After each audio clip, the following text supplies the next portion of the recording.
Good morning, children. Welcome to physics session. In the last class of physics, we were discussing about first law of motion. That law put forth by Newton. So it is named as Newton's first law of motion. And we also studied about inertia and mass and their relationships.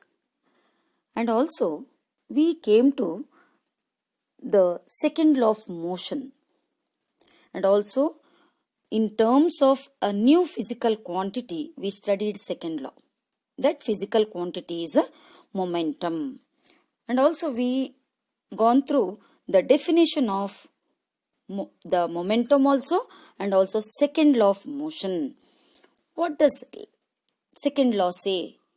Let us have a glance on it. Let us recall the definition of second law. What does second law say? The rate of change of momentum of an object proportional to the applied unbalanced force in the direction of force. Now let us try to represent this in the mathematical formulation.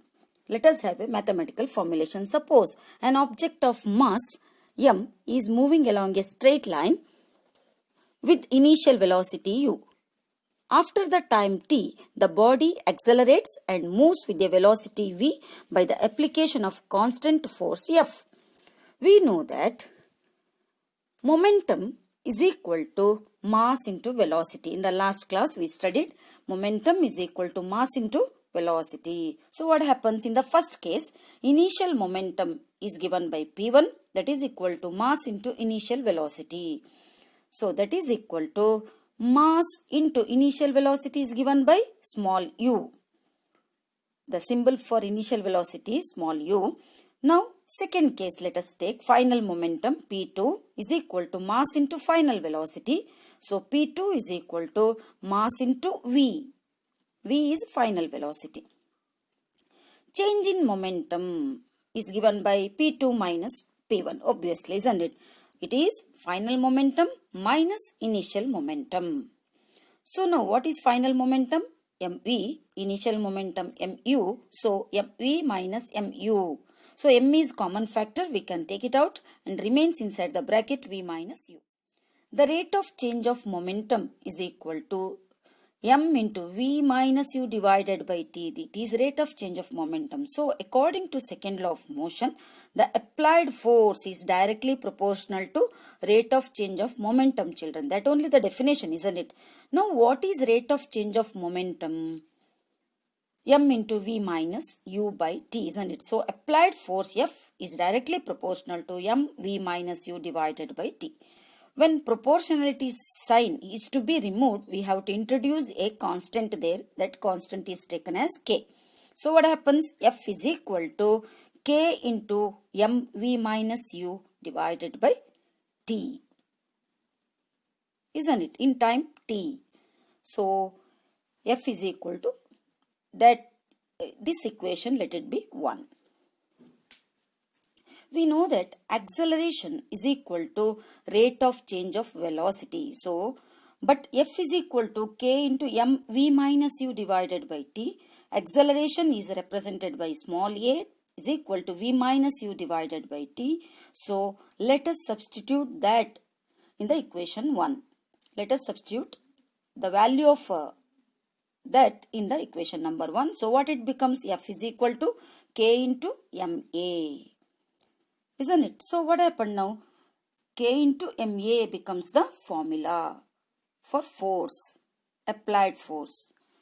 But k is a constant of proportionality and its value is 1.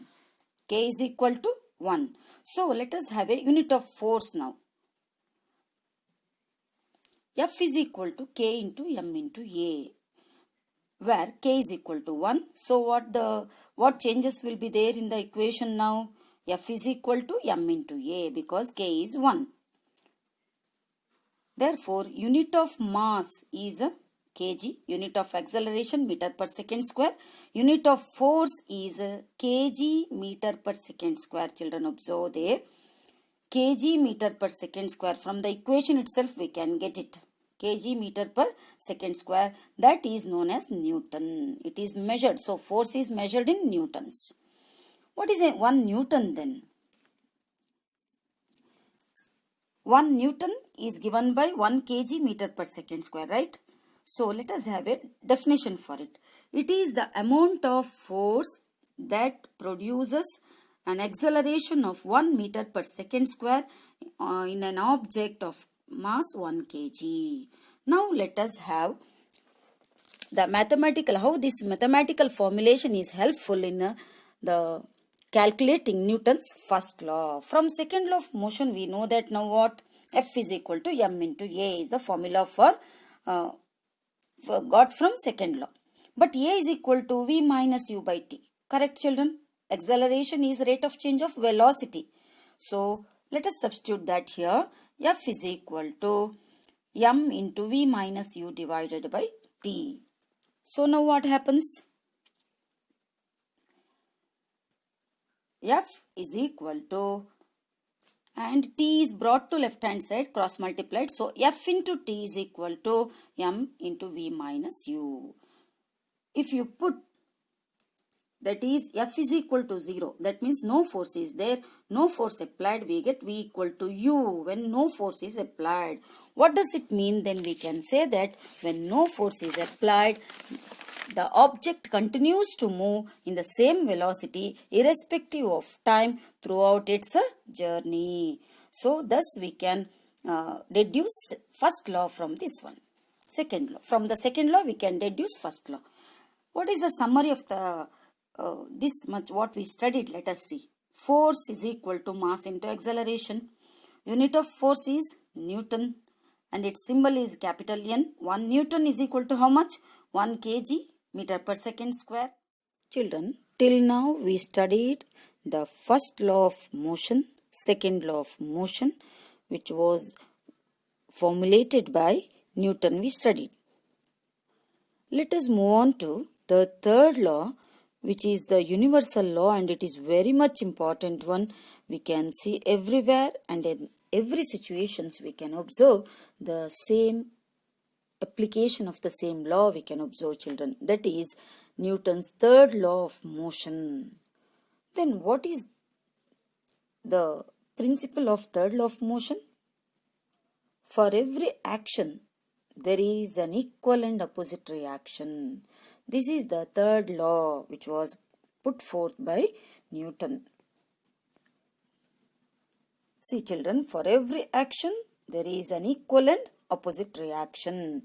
When a body exerts a force on another body, that body will in turn exert same force on the first object but in the opposite direction. Here, boy throws the ball to the wall.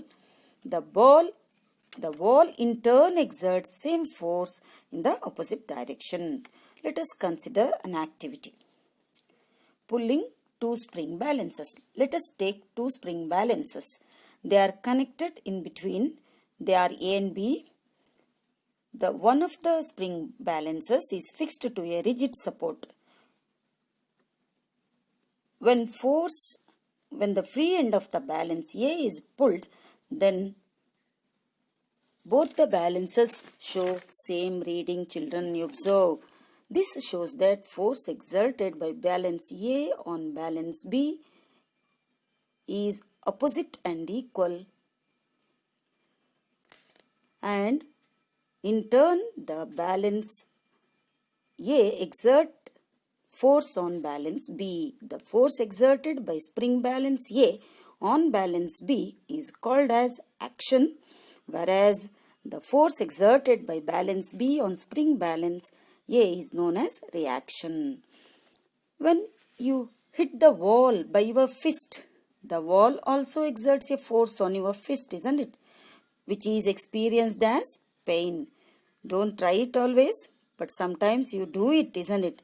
A porter lifts a heavy load on his head. The head exerts force downwards and head pushes the load in the opposite direction. These two are in opposite directions and having equal magnitude, but shall we look at some more examples now?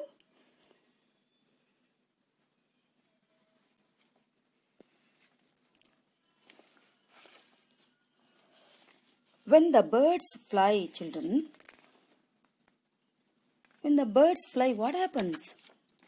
Their wings push the air downwards, which is known as action, and the air in turn pushes the wings upwards. This is reaction, children. So the bird can fly easily. This facilitates the birds to fly in air. There is action and reaction pair we can observe, children. Action and reaction pair. Let us consider a fish swimming in water. Fish push the water back and water pushes the fish in opposite direction so that the fish can swim in water. Both these are equal in magnitude but opposite in direction. We can observe. One more activity, let us look at it. Balloons are taken. A balloon rocket it is. A balloon is taken and it is inflated and its neck is tied with a thread. Ask your friends to hold the thread and fix it to the balloon to a straw with a gum tape. You can observe there, children. The balloon is fixed to the straw. When the air is released from the balloon, we can see the air escapes, but the balloon will be in its place itself. But when balloon is free, what happens? Let us see, children. Take a balloon again and inflate it and tie its neck. Now remove the air from inside. But what happened here? Before that, you see, the air inside the balloon will exert force on the walls of the balloon equally in all the directions, right? When the thread is removed, from the balloon, the air escapes in one direction, the balloon moves in the opposite direction. This is because of the action and reaction, children. You can see here, action is there. Downwards, you can see air. When air is removed from it, you can see on the picture there, screen. When air is removed, the air is escaping from downward direction. You can see the balloon is moving upwards. So this is the action-reaction pair, which is commonly observed in Newton's third law. To prove Newton's third law, we need two objects, isn't it? So this is how we can illustrate Newton's third law. Children, let us have some more examples of Newton's third law. What is actually Newton's third law? Every action has an equal and opposite reaction. When you place a ball on the table, it exerts a force on the table, right? And in turn, the table exerts force on the ball. Isn't it? Of the same magnitude. Remember here, children, it will be in the forces, both the forces will be having same magnitude. When two objects interact, they exert force on each other. What about the direction then? That we discussed earlier, isn't it? Here, the force on the table is action. The force on the table by the ball is the action, and the force on the ball by the table, the force exerted by the table on the ball is reaction. So these two forces are in the opposite direction, children. Observe, the force exerted by the ball on the table is in one direction. Then the force exerted by the table on the ball is in the opposite direction. So, in the case of Newton's third law, the two objects interacting with each other and their forces will be in the opposite direction, having the same magnitude. Correct now? Yes. Let us look at some more examples. A frog can swim in water. It pushes the water back and the water pushes the frog in the forward direction. The same happens in the case of bird that we discussed, right, in the earlier video. Now, let us take some more examples. Very interesting example is there that we have to discuss to explain Newton's third law. What happens when a gun is fired? The gun exerts forward force on the bullet and the bullet exerts a force on the gun in the opposite direction. This is seen as recoil on the gun. The coil will come back a little, that is recoiling force on the gun. If the force exerted by the gun on the bullet is the same as the force exerted by the bullet on the gun, correct, no? Must be according to Newton's third law, the force exerted by the gun on the bullet is the same as that of the force exerted by the bullet on the gun. Then why doesn't the gun recoil with the same acceleration as the bullet? If you apply second law, you can explain this. Here we have to apply second law.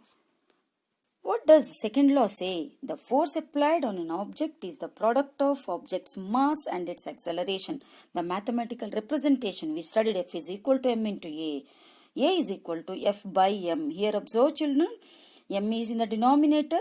When mass increases, the acceleration decreases. So, the mass of the gun is much more than that of the bullet.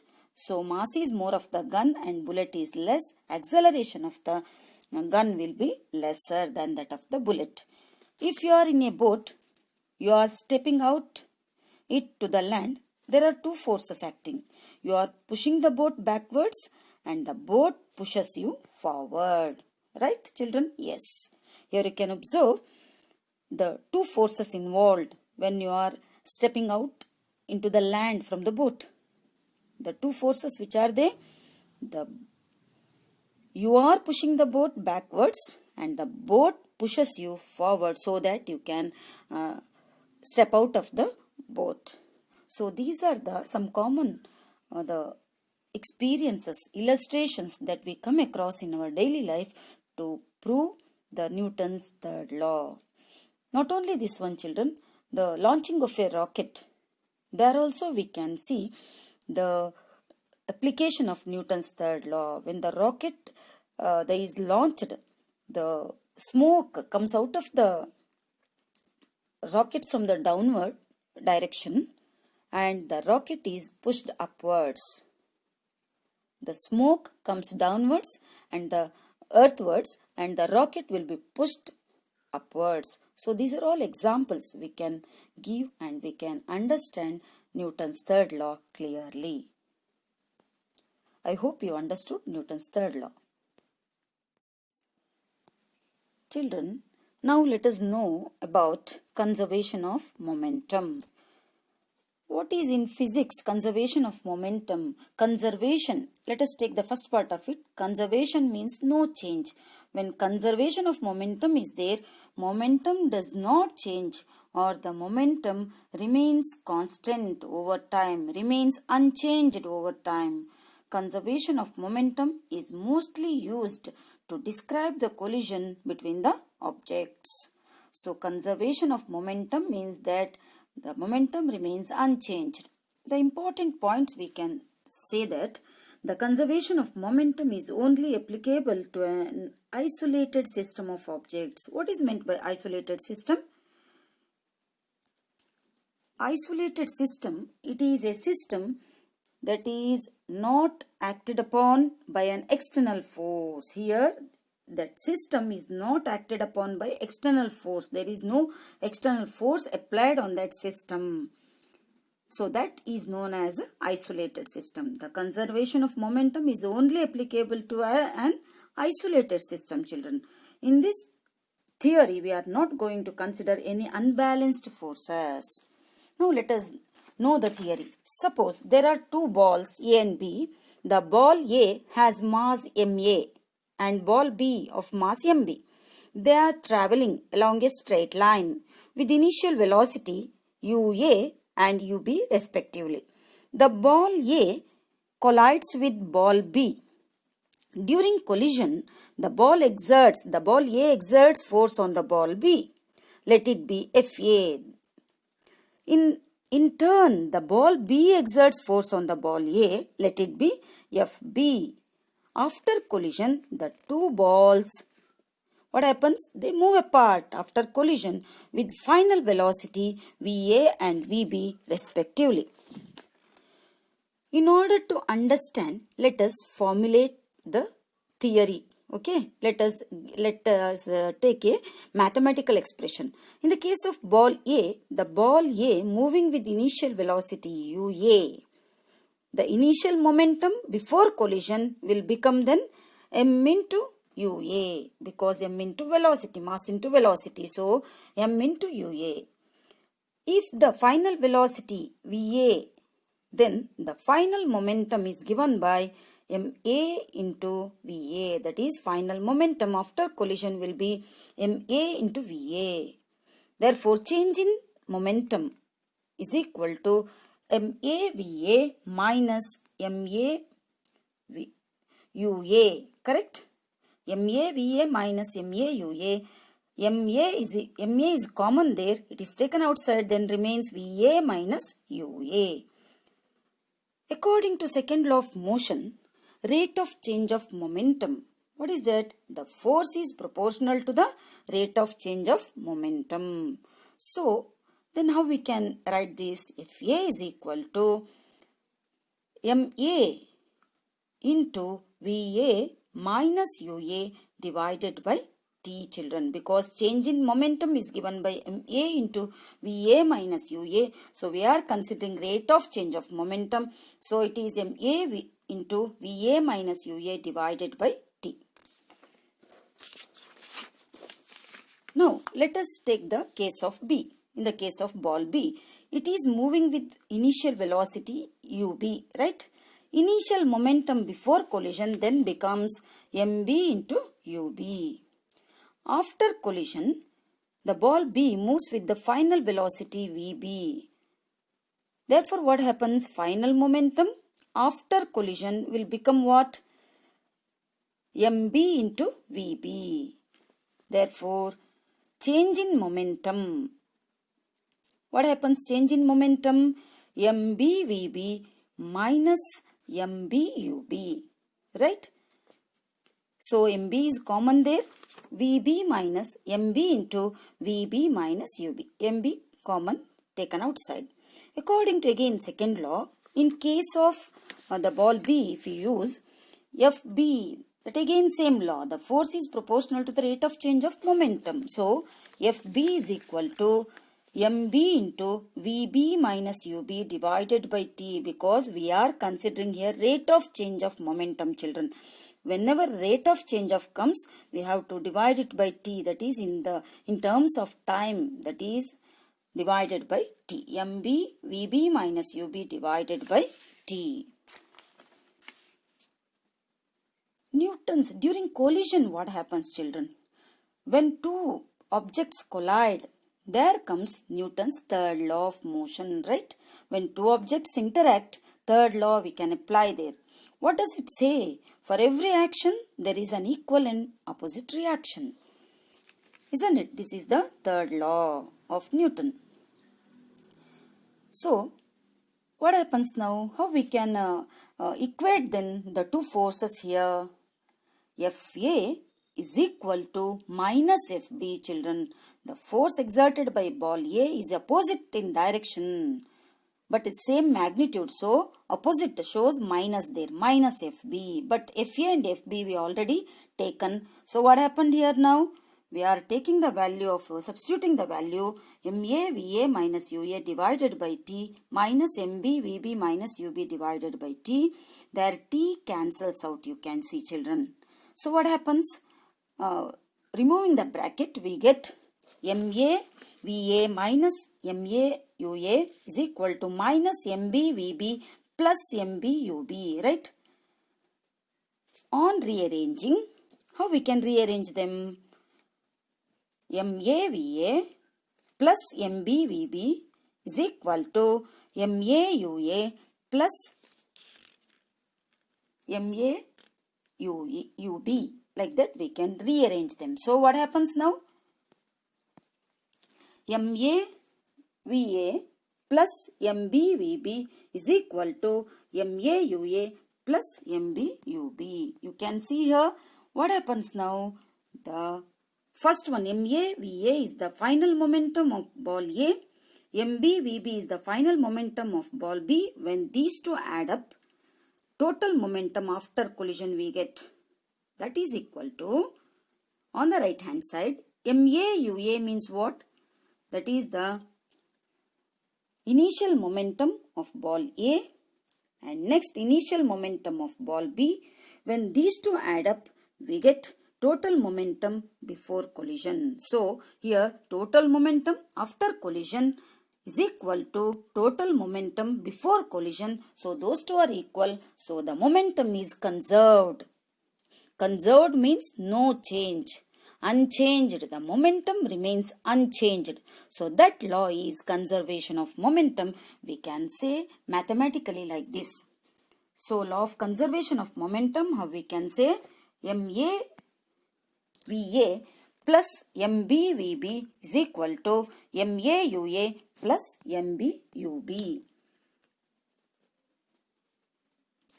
So, this law is known as law of conservation of momentum. The total momentum of the system remains unchanged or conserved provided no other external force acts on the system. This is law of conservation of momentum. What is the summary of today's video? This video, let us see. Conservation of momentum is used to describe collision between the objects. Right? And second point is total momentum of the system remains same, and this is called law of conservation of momentum. So this is the summary of conservation of momentum. The momentum before the collision is equal to the momentum after the collision. That is the momentum before the reaction. That is, we can equate them. That is known as law of conservation of momentum. The momentum before the collision is equal to the momentum after the collision. So, the momentum is conserved. Momentum is unchanged, provided no external force is acting on the system. Understood, no? Here we complete this lesson, children.